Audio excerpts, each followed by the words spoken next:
bem-vindos a mais um vídeo no canal. E eu queria dizer que hoje eu estou muito feliz porque eu trouxe esse convidado incrível, o Diego Castro, para trazer um tema tão pertinente para vocês. Di, primeiramente eu queria agradecer por você ter topado falar de um tema tão sensível, por você se dispor a vir aqui gravar comigo e dizer que eu já estou emocionada antes de começar o vídeo, imagina no decorrer do vídeo, então já peço perdão aí pela emoção, gente. E eu queria pedir também para você se apresentar, se descrever, enfim, para você fazer a sua introdução pra gente começar o nosso vídeo. Isso aí. Oi pessoal, oi galera. Bem, eu sou o Diego Castro, sou um homem pardo, uso cabelos lisos para a direita, tô com uma camisa branca e calça jeans. E eu uso óculos escuros o tempo todo, eu gosto de me identificar assim, gosto de ter essa aparência. E sou uma pessoa gay, um homem gay, cis, tenho 34 anos, administrador, e é isso aí. Sou deficiente visual, cego, usuário de cão-guia. Minha cachorra chama-se Pixel, ela é uma labrador amarela de 8 anos. Coisa mais linda. Muito linda. É isso aí. Obrigado pelo convite, mais uma vez. Eu que agradeço, de verdade. Eu acho que a gente tem que trazer esses temas para a mesa, para discutir. E o meu canal também é uma fonte de informação para as pessoas. E por isso eu quero trazer pessoas que vivenciam, né, os temas. E você é uma delas, uma pessoa que vivencia essa pauta, né, diariamente. Nada mais justo do que te dar esse espaço e para brilhantar também esse canal, né, Brasil? Imagina, eu que na verdade estou aqui complementando algo que já brilha muito, que eu tenho certeza que você, né, já tem aí, ó, grandes seguidores e pessoas que admiram muito já o seu trabalho. Ah, obrigada, Di. A primeira pergunta, Di, o que veio primeiro? A sua deficiência visual ou a sua homossexualidade? O que você descobriu primeiro? O que aconteceu primeiro na sua vida? Bem, posso dizer que a homossexualidade ela veio primeiro, né?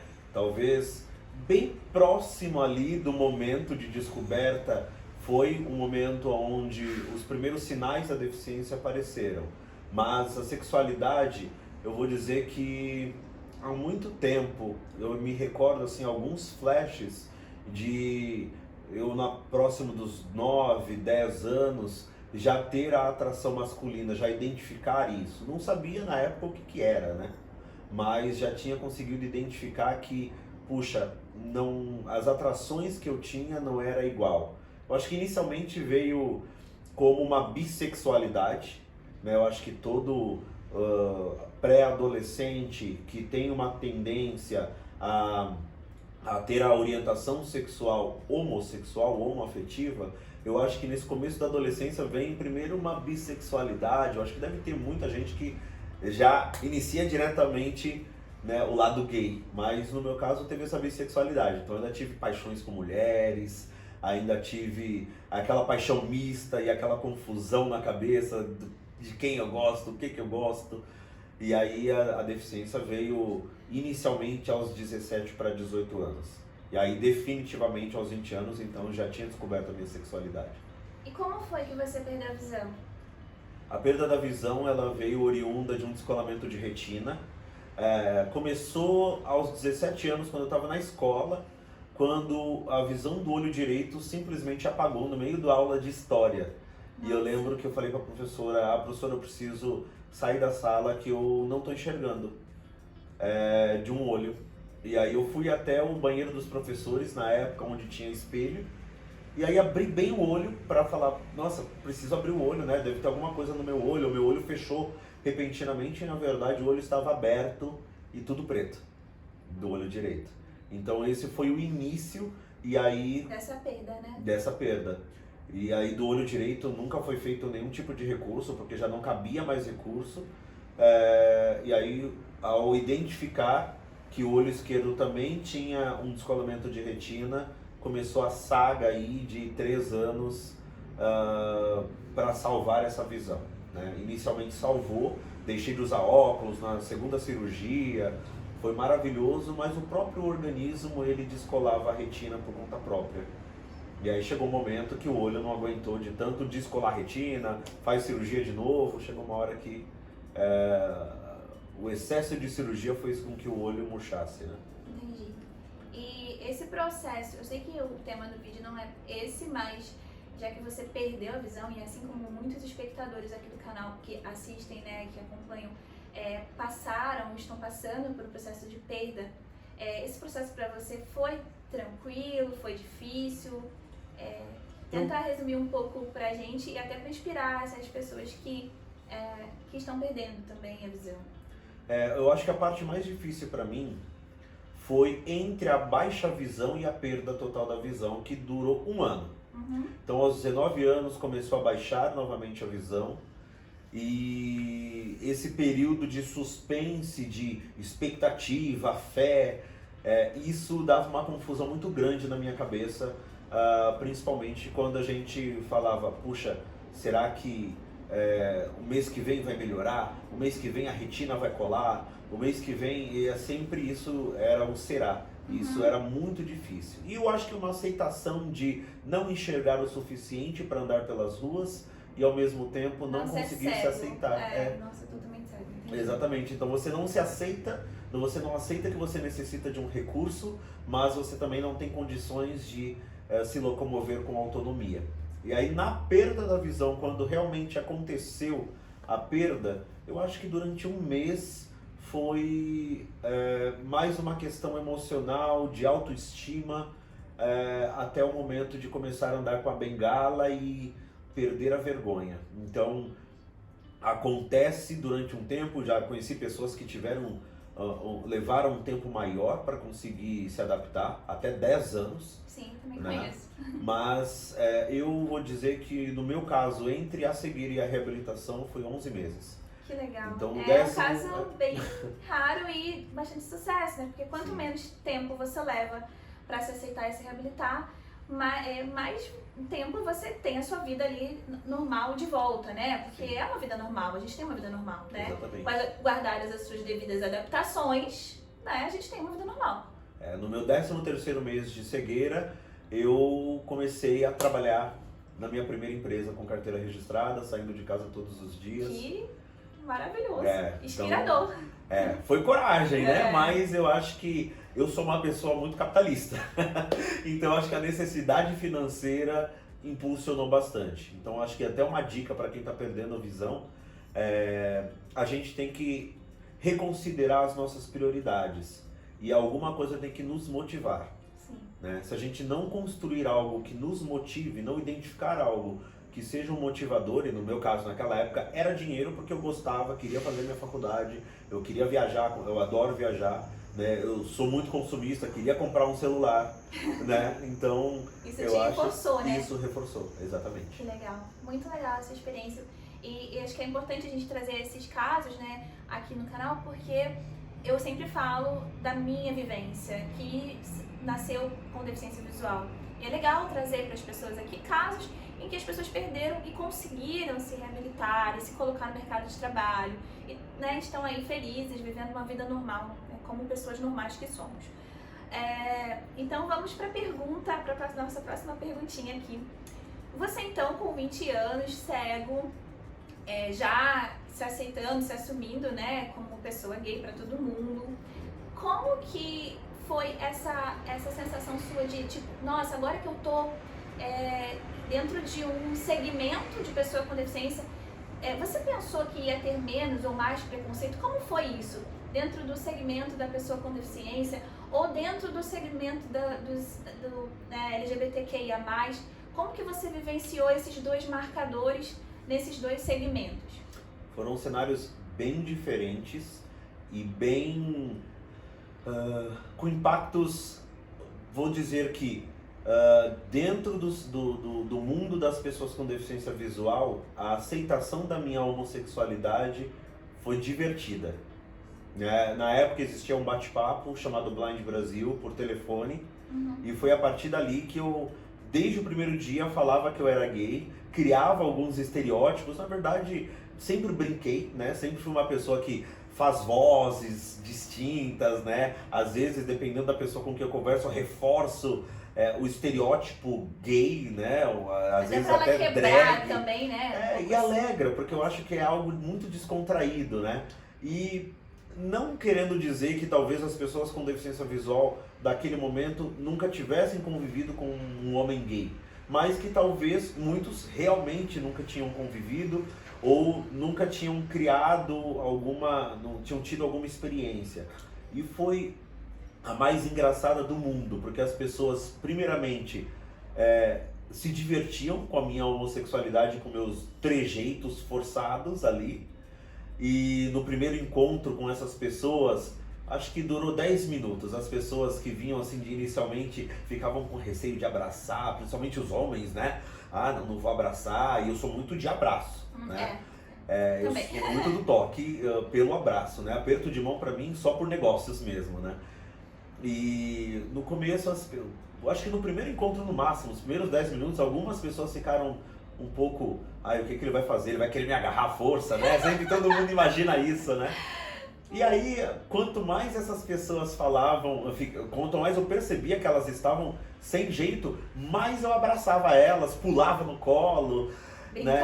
Brincava, interagia. Então assim, quebrou o gelo depois de 10 minutos. Entendi. Dali um tempo, as pessoas estavam mandando beijo, quando se despedia por telefone mandava beijo, já abraçava naturalmente, percebia que nada acontecia, né? Quando um não quer, dois não fazem, e respeito acima de qualquer coisa, né? Educação a gente sempre tem, né? Sempre deve ter. Sim. Então foi muito divertido com relação à minha homossexualidade entrando no mundo da deficiência visual. E aí, desde então, todo mundo sempre soube no trabalho, entre os amigos, e é muito natural. Já quando a gente fala de ser cego e entrar no mundo LGBT+, há um preconceito muito grande. Na época eu já sofri muito em não conseguir me relacionar com pessoas por conta da deficiência visual.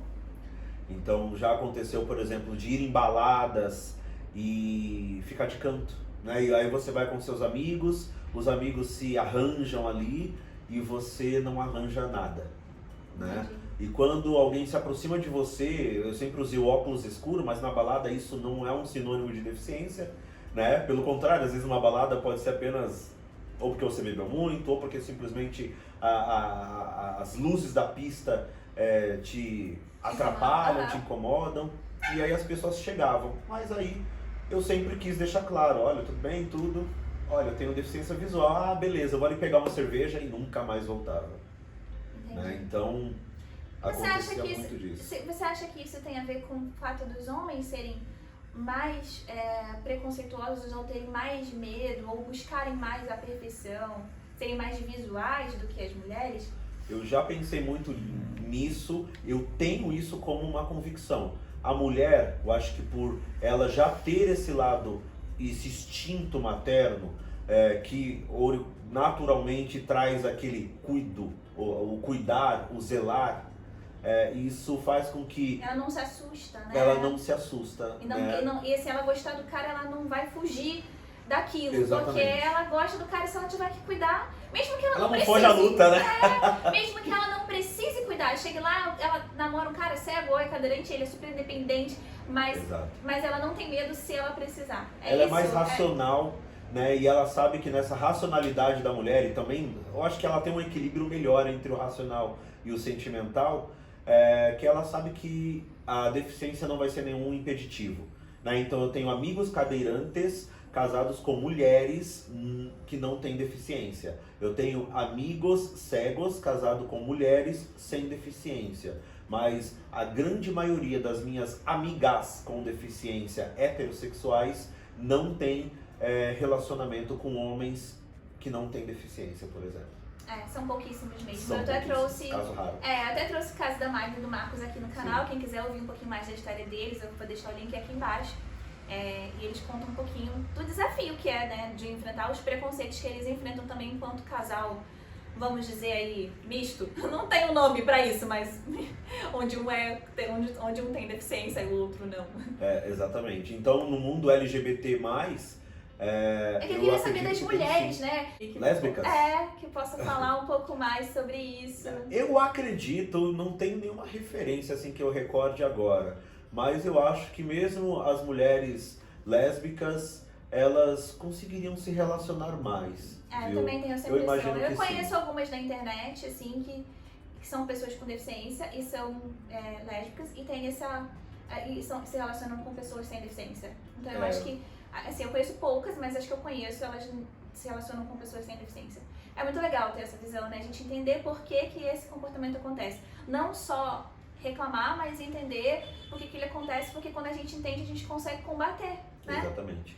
Ou entender, né? Às vezes o combate, ele, no caso, o masculino, tem coisas que às vezes são instintivas e que a gente vai precisar desconstruir apenas, né? São vieses inconscientes, né? Exatamente, e isso a gente vai desconstruindo com canais aqui como o meu, como de muitas outras meninas que falam sobre isso, sobre sexualidade, né? E acho que é isso, essa é a ideia.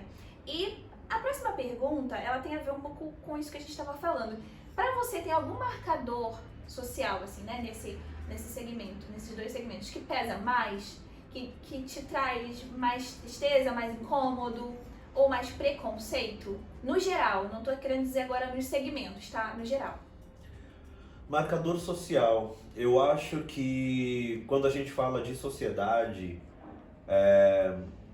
eu entendo que a deficiência, para mim, ela gera ainda mais preconceito, né? Ela ainda é algo que a sociedade trouxe como um coitadismo, como algo que eu tenho que excluir da sociedade, mas que leis me obrigam a inserir. Eu imagino que, claro, no LGBT+, a gente tem, principalmente nos casos da transexualidade, que há ainda assim um preconceito muito forte, muito grande, né? E que envolve muito cultura e religião, crenças, né? Na deficiência não envolve tanto crenças, salvo algumas outras crenças mais antigas, né? Que já não influenciam mais o cotidiano atual. Sim. Mas eu acho que ainda assim o da deficiência é aquele que a gente precisa constantemente reforçar, muitas vezes implorar, muitas vezes engolir a seco. O LGBT+, as políticas funcionam com um pouco mais de agilidade, com um pouco mais de compreensão. O mundo está moderno, né? O mundo se atualizou, os jovens de hoje, a geração Z, a sexualidade já não importa mais para eles. Sim, mas a deficiência ainda é o desconhecido para eles, e por mais que talvez eles não se importem, eu ainda não consegui vivenciar se eles estando no poder, eles vão ter ou não vão ter vieses inconscientes que nos prejudiquem. Então, eu também tenho a mesma impressão, eu não sou uma mulher lésbica, né, mas eu acabo observando muito isso, né, dentro da empresa onde a gente trabalha. E a gente percebe que a coisa com as pessoas do segmento LGBTQIA+, ela acaba acontecendo mais rápido, de forma mais natural. Até pelo que você falou da evolução da nossa sociedade, que tem evoluído muito rápido com relação a isso, com relação à sexualidade. A aceitação, a tratar com naturalidade, porque é natural, né? Enfim, eu sinto que isso realmente tem evoluído mais. A próxima pergunta é como foi esse papo com a sua família? Essa questão da sexualidade para a sua família, como que você levou isso, como é que foi a aceitação deles? Conta um pouquinho pra gente. Família. Eu acho que quando a gente tem uma posição financeira, uma independência financeira, tudo se torna aceitável e engolível, né? O que eu quero dizer? Assim, para minha família, talvez não foi diferente de muitas, né? Eu não tive uma família que logo quando eu descobri a minha sexualidade eu pude falar. Não porque eles eram preconceituosos, mas o meu medo e o meu receio impediu isso de acontecer. Eles descobriram a minha sexualidade basicamente entre um namoro e outro, após perceberem que só frequentava o mesmo rapaz na minha casa, né? Em algum momento... então você não chegou pra falar, eles descobriram. Não, descobriram, exatamente. Foram percebendo. Foram sentindo, né? Isso aí. Foram sentindo. Eu nunca tive um um conforto natural de chegar e falar. Né? Então, Não acho que tinha essa talvez... abertura também? Ou Não tinha, Ah. não tinha essa abertura. Sempre tive famílias assim, muito pouco instruídas. Graças a Deus não era um impacto religioso, eles nunca foram fervorosos religiosamente nesse sentido, mas talvez se eu tivesse falado, teria sido super natural. Uhum. Né? Mas eu preferi que realmente fosse natural pela percepção de cada um. Quando eles bateram o martelo foi exclusivamente quando eu chamei o meu atual marido para morar comigo. E aí eu acho que foi quando eles bateram o martelo e a tal desconfiança passou a ser certeza. E aí eu acho que inicialmente torcia-se a cara. Uhum. Chegaram a me falar que alguém torceu a cara? Não, mas a gente Sente. vai notando, a Sente, gente sente Sente. que o tratamento não é igual, que as pessoas, quando você fala da pessoa, do assunto relacionado à sexualidade, a pessoa, tá, né? É aquele concordar sem estar de acordo, né? Mas hoje em dia, a partir do momento que a gente se posiciona melhor, consegue uma independência financeira, hoje já é um processo completamente natural, né? Não sei se, não é por causa de ter dinheiro ou não ter dinheiro, mas quanto menos você depende da sua família para o seu cotidiano, para viver e para sobreviver, menos elas podem opinar e menos elas têm abertura para isso, né? E para cobrar qualquer coisa. E para cobrar qualquer coisa, né? Entendi. E eu acho que ao longo do tempo também, dignidade, ética, tudo que eu fui da forma que eu fui me posicionando, eu acho que hoje fez com que eles também tivessem um conforto maior de que eu não estava fazendo e não estou fazendo nada de errado. Eu acho que, assim, na medida que você foi se posicionando socialmente, né, e profissionalmente também, mostrou pra eles que a sua orientação sexual não interfere no ser humano incrível que você é, ou na pessoa, na potência que você pode ser, que você pode se tornar, né? Pelo contrário, isso pode até potencializar, pode até fazer que você tenha mais visibilidade onde quer que você esteja. Então é isso, acho que não tem realmente por que as pessoas, né, tratarem as famílias, né, virarem a cara, mas é entendível, acho que é até compreensível o seu medo, né? Sim. Acho Uma situação muito curiosa que aconteceu em um dos meus relacionamentos foi que um membro da minha família chegou a falar pro meu amigo, né, que não gosto do fulano. Por quê? Porque o fulano tá abusando do Diego. Não sabia que quando um não quer, dois não fazem, né? Então acho que por conta da deficiência me colocaram numa posição de inocente e que a sexualidade, a pessoa se relacionando sexualmente comigo, seria um abuso sexual, né? A mas pessoa estava sendo uma má sofrem, influência, né? E que na verdade não, né? Fazer sexo, dois querem, dois fazem. A gente sabe que existem os abusos, mas isso é diferente, né? Diferente, exatamente. Quando não você era o meu caso. Não era o seu caso, com certeza. Isso essa coisa da sexualidade pra mulher, né? E pro homem que é gay e com deficiência, deve pesar muito porque vocês estão, nós, né, eu, mulher, e você, homem, está se relacionando com outros homens. Sim. Né? E isso, as pessoas têm medo disso, né? Nossa, porque as pessoas acham que uma mulher, por exemplo, não poderia se aproveitar da outra mulher. Exatamente. Ou de um homem. E poderia, gente, é normal, mulher. E que você humanos. Também poderia se aproveitar de uma pessoa. Exatamente, que eu, mulher com deficiência, poderia ser a aproveitadora no rolê. Exatamente, né? Exatamente. Só que as pessoas colocam, né, uma ingenuidade, uma santidade que não existe. Né? Na pois obrigado. Já que a gente é santo, queremos ir pro céu, né? A minha próxima pergunta é assim, pra quem foi a primeira pessoa que você contou que você era homossexual? Bem, foi você muito engraçado, assim, porque né? eu me assumi, né? Muito engraçado. Primeiro falar assim, por que a gente precisa se assumir, né? A pessoa heterossexual, ela não precisa chegar, mãe, eu gosto de pessoas do outro sexo, né? Eu sou heterossexual. Por que o gay tem essa obrigatoriedade, tem essa obrigatoriedade, né? Sendo que algo que ocorre entre quatro paredes, entre duas pessoas, você não vai envolver mais ninguém na relação, né? Então, eu acho que realmente século XXI é uma bobagem a gente ter ainda que se assumir, ter que justificar a Uma nossa escolha. orientação. Uma escolha não, uma orientação. Ou a escolha de escolher aquele momento, né? Tem que escolher um momento para aquilo, né? Sim. Porque a orientação, a gente já nasce assim e a maturidade vai fazendo com que a gente perceba isso ao longo do tempo, mas a gente pode dizer que é uma escolha no caso de momento. Você tem que ficar sempre achando o melhor momento para falar para os outros. Mas, ficar cheio de dedo, né? Como é que a pessoa vai receber isso? E a primeira pessoa que eu falei foi um amigo meu chamado Felipe e uma amiga na época que era Helena, hoje ela é uma mulher trans, né? E foi para essas duas pessoas numa balada, né? Pro Felipe foi uma balada gay, onde ele me levou pela primeira vez. E aí ele sumiu no meio da balada e eu fiquei lá e um rapaz se aproximou de mim. E foi a primeira experiência assim que eu tive com um rapaz mesmo, assim, de verdade. Fiquei morrendo de vergonha e na volta ele me ligou no celular e falou, preciso te contar uma coisa. Aí ele fala, conta que eu conto, né?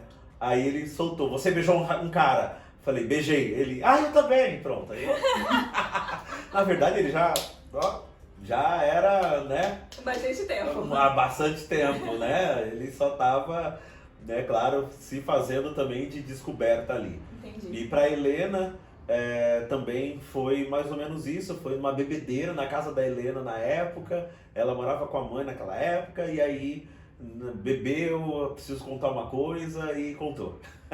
E a gente contou entre si. Né? Então foi a gente falava que nós éramos o clube das superpoderosas, né? Muito bom. Eu era a docinho, né?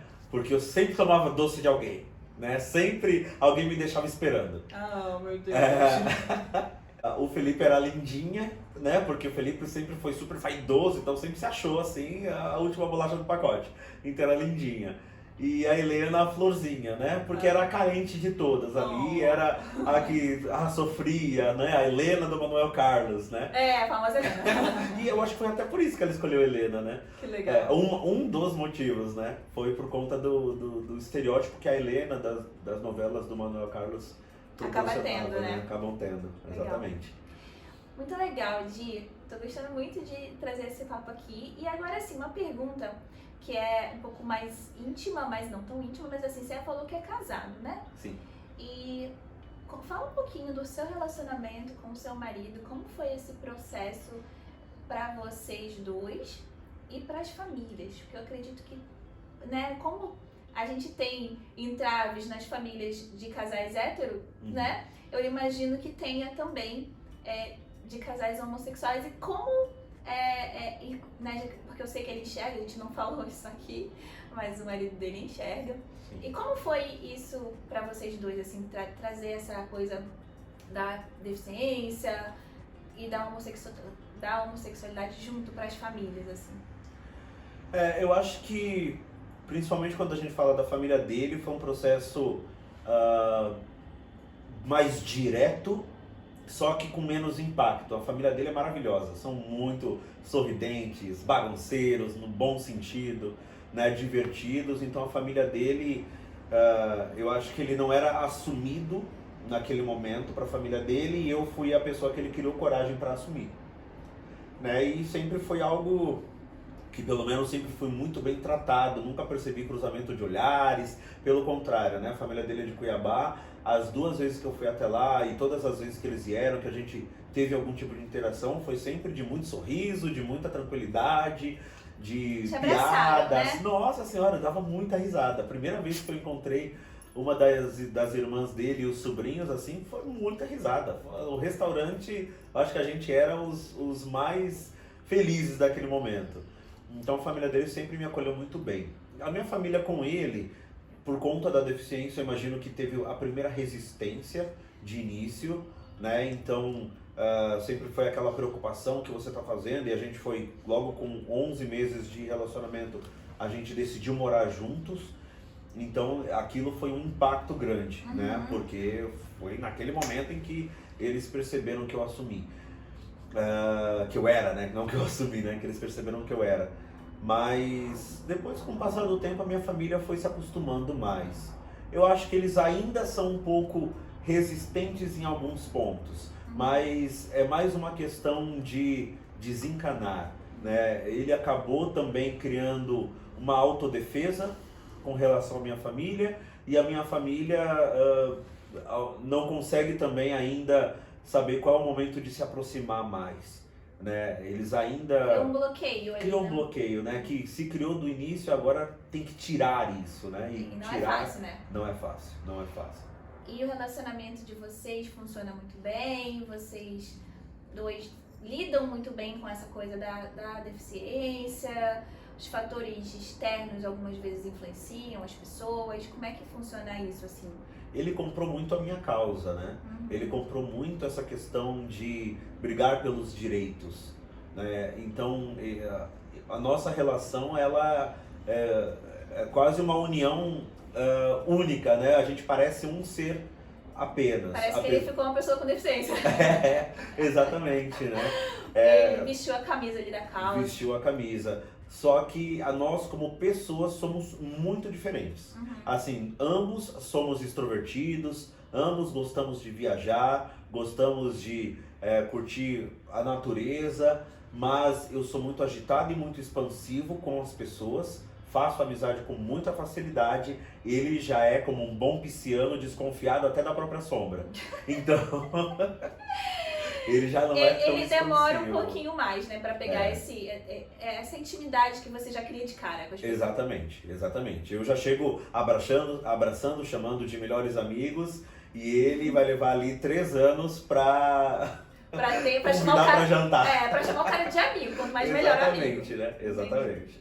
Mas vocês não têm nenhum problema por causa da sua cegueira, vocês vivem super bem, isso é muito legal, né? Vivemos muito bem, dentro de casa, claro, ele tem um pouco de receio de, você vai usar o fogão, cuidado, né, quer que eu fique mais perto. Se eu tento fazer bolo, ele prefere, deixa que eu faço, mas não por conta de me queimar, mas eu acho que a bagunça que eu faço toda vez que eu vou pra cozinha. Ele vai preferir fazer pra depois não ter que limpar a bagunça. Porque ele sabe que ele vai limpar, né, assim, eu posso limpar, não que eu não vá limpar, mas... acaba tomando a frente. Fica aquela limpeza mas você sabe meio que estranha, né? isso é natural. Eu reparo isso entre os relacionamentos das pessoas que não têm deficiência e as pessoas que têm. As pessoas que são, né, sem deficiência, elas automaticamente elas pegam algumas responsabilidades pra si que talvez nem devessem pegar, né? Mas isso acaba sendo natural. Exatamente. E eu conheço nas duas situações, sabe? Onde o homem enxerga e a mulher é cega, e o contrário também, onde a mulher enxerga e o homem é cego. Sim. E nesses dois casos, né, as pessoas sem deficiência acabam pegando, assim, acabam tendo um quesinho aí de superproteção, ou de tomar um pouquinho mais à frente. Mas assim, se isso não prejudica o relacionamento de vocês, e se vocês estão, né, já 5, 6 anos juntos, quantos? 6 anos, já 6 fazer 7 já quase. Então, quase 7 anos juntos, então tratando isso de boa, tudo bem, é entre vocês dois, ninguém tem nada a ver com isso. É só pra gente contar um pouquinho aqui pras pessoas. De como é, né? De como é essa E vivência. vamos dizer, às vezes a gente abusa também, né? Às vezes eu tô procurando alguma coisa, ao invés de eu querer procurar um pouco mais, eu pergunto pra ele onde que tá. Quem nunca? Ué, quando Eu que não enxergo, eu que enxergo, mas tem lente de contato. Quando eu tô sem lente, eu Já fico, tá ficando cega por conta acha pra mim que eu não tô vendo direito. Não, e é normal, por exemplo, às vezes alguém que enxerga daqui em casa, aí eu fico, olha isso aqui pra mim. Tipo, olha o pão de queijo pra mim, que tá, sabe, essas coisas. Exatamente. É natural a gente fazer isso, gente, é natural. Até quem tem filho, né? Tipo, quem tem filho, quando a criança já tá um pouquinho maiorzinha, a gente pede, é normal, não é escravidão, sabe? É natural exatamente. você pedir pra facilitar ali o momento. Sim. Então, eu também não vejo problema não com isso, não. Verdade. Di, vamos para a nossa penúltima pergunta. Você é uma pessoa gay, né? Homossexual. Você é uma pessoa com deficiência e você é negro. Sim. Então você está em 3 marcadores sociais que te colocam em uma vulnerabilidade. Como que você vivencia isso, assim? Como que é isso para você todos os dias, tanto na vida profissional quanto na vida social, assim? Você já comentou que um pesa mais do que o outro, mas como que é vivenciar os 3 juntos? Bem, os 3 juntos, a minha interseccionalidade, eu acho que por eu ter né, uma posição, né, social já realizado profissionalmente, com casa, com casamento, com tudo isso já construído, já formado, o presente, o hoje, já não é mais um impacto para mim. Eu acho que ele é um impacto nas individualidades, né? Em ser cego e ter um cão-guia e utilizar um aplicativo de transporte. Isso sim, mas no coletivo, se o Diego precisasse ou dissesse que ele sofre preconceito por ter esses 3 hoje, eu vou dizer que não mais. Mas isso hoje, a partir do momento em que você está no início de uma carreira ou que você está tentando se posicionar e você talvez tenha toda essa intersecção, ou seja, o meu começo, eu vou dizer que ainda é um peso preconceituoso muito forte. Tá? Então já perdi oportunidades profissionais, já fui discriminado profissionalmente, talvez por ter a deficiência e por ser negro. Por ser gay, talvez menos, mas... Até porque nem sempre você fala, né? Nem sempre eu falo, e eu só falo para os mais próximos, então até eu soltar o quebrar a mão, né, o estereótipo homossexual, se libertar, né, até você sair do armário na frente das pessoas, leva um tempo. Então isso... talvez eu já tinha conquistado o meu posicionamento. Quando você chegou a esse ponto, né, de falar, por exemplo, em palestras dentro da empresa, né, inclusive eu já acompanhei, a gente trabalha na mesma empresa, né, Brasil? E aí até você falar sobre isso dentro da empresa, né, você não foi da noite pro dia, né, não foi, acabei de entrar, já tô aqui falando, não, você foi galgando, digamos assim, né, subindo ali um patamar profissional para ganhar respeito também e com a sua competência, né, você foi mostrando e foi ganhando esse espaço para falar sobre isso com propriedade. E hoje, né, hoje a gente trabalha na área de diversidade da empresa, né, que a gente trabalha, e olha como é que é legal, né, eu acho que você vivenciar esses 3 marcadores que são pesados, né, que em algum momento, em alguma medida, fazem você viver certos tipos de preconceito, te trouxe uma bagagem e te dá muito repertório para falar sobre o tema, para tratar sobre o tema, né, com propriedade. Exatamente. Então, por isso que eu disse, né, que o presente hoje ele está super favorável, né?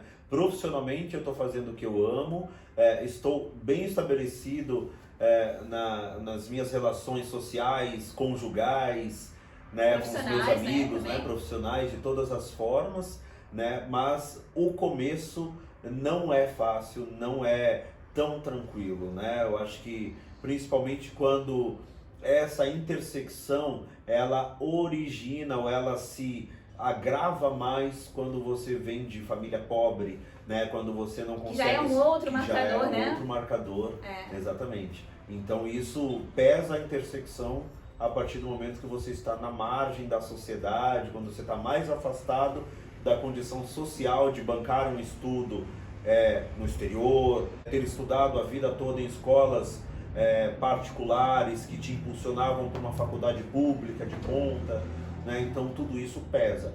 E aí no momento que você inicia profissionalmente com deficiência, gay, negro, e as pessoas falam, a faculdade que ele fez é a mais barata de todas, o mercado, na maioria das vezes, fecha a porta. Mas, olha aí, gente, não desistam. A gente insiste, exatamente. Não desistam, porque ele é um caso de sucesso. Você que tá aí assistindo a gente também pode ser, né? Porque o Di, ele só foi uma pessoa que teve coragem, teve persistência, e isso está ao alcance de todos nós. Ser persistente, ser corajoso, está ao alcance de qualquer um, né? Não é algo que você precise comprar, é algo que precisa ter dentro de você. Então vamos batalhar aí pra gente alcançar isso. E aproveitando essa fala, eu queria pedir para você encerrar dizendo algum conselho, alguma dica para quem se encontra ou com todos os marcadores que você tem, sociais, ou apenas 1, 2, que seja, e que quer chegar onde você chegou com essa posição social, profissional, conjugal, e ser essa pessoa feliz, plena, como você é. Perfeito. Eu acho que o que eu tenho a dizer aqui é a gente, além de sonhar e nunca desistir de sonhar, é ter o foco, ter o seu objetivo. A gente sabe que são degraus a mais que a gente precisa percorrer, mas a partir do momento que você consegue construir, identificar cada passo do seu objetivo final, você consegue, ao longo do tempo, unir e juntar mais recursos para se posicionar, né? Então a gente, primeiramente, se posicionar como ser humano, se identificar, se aceitar e depois ir atrás dos seus objetivos, com estudos, dedicação, entrosamento, envolvimento social, abraçar as causas constantemente e eu acho que principalmente fazer aquilo que te faça feliz. É isso. Obrigada! Já que você é de abraço, eu também vou dar um abraço. Vamos dar um abraço. Tá todo mundo vacinado. Já estamos aqui, né? Um do lado do outro, lá, então. Que é um abraço, né? Que é um abraço depois de muita saliva. Gente, eu tô muito feliz, muito bom. emocionada. Obrigado. Obrigada mesmo de Eu que as suas agradeço. palavras vão imensamente. ficar marcadas até pra mim, né? Que convivo com você. Ter Obrigado. essa aula é sempre muito bom, né? Eu te ouço falar sempre, sempre, sempre, tanto na empresa quanto aqui na nossa vida social, porque a gente tá sempre junto. O Diego, ele é, pra vocês saberem, ele é um dos melhores amigos, pra não dizer o melhor amigo, né? Acho que meu namorado considera o melhor amigo. Ele é o melhor amigo do Darley e foi por isso que a gente se conheceu e depois a gente acabou trabalhando na mesma empresa, que foi maravilhoso, né? Verdade. Então é isso, gente. Se você gostou desse vídeo, deixa seu joinha. Se você quiser deixar mais alguma pergunta pro Diego, eu vou pedir pra ele ficar monitorando aqui os comentários. Ele vai responder. Se ele não responder, eu perturbo ele. Falo, Diego, vai olhar os comentários. A Pra gente ele. faz stories, A gente faz alguma stories, coisa. a gente grava mais vídeos, o que vocês quiserem. Então, se ficarem mais dúvidas, deixem aqui. Se vocês gostarem também, digam o que você achou dessa entrevista.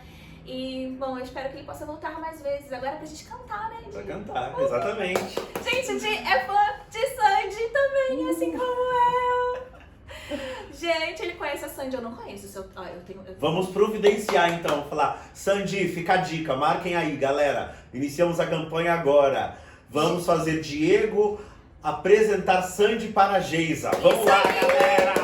Gente, eu sou Vamos, muito Sandy! fã. Eu sou muito fã dessa mulher. Depois da pandemia, tá? É. Porque a gente quer abraçar. Isso, a gente quer abraçar muito, apertar aquela magrinha, até quebrar ela. E é isso, Muito bom. gente. Então a gente se identifica muito, a gente ama Exatamente. cantar, a gente trabalha na mesma empresa. Então eu quero trazer você aqui agora pra cantar comigo. Vamos ser Perfeito. Tamo próximo. junto. Isso aí, galera. Obrigada, gente. Espero que vocês tenham gostado muito. Beijos e até o próximo vídeo. Beijo. Tchau! Tchau.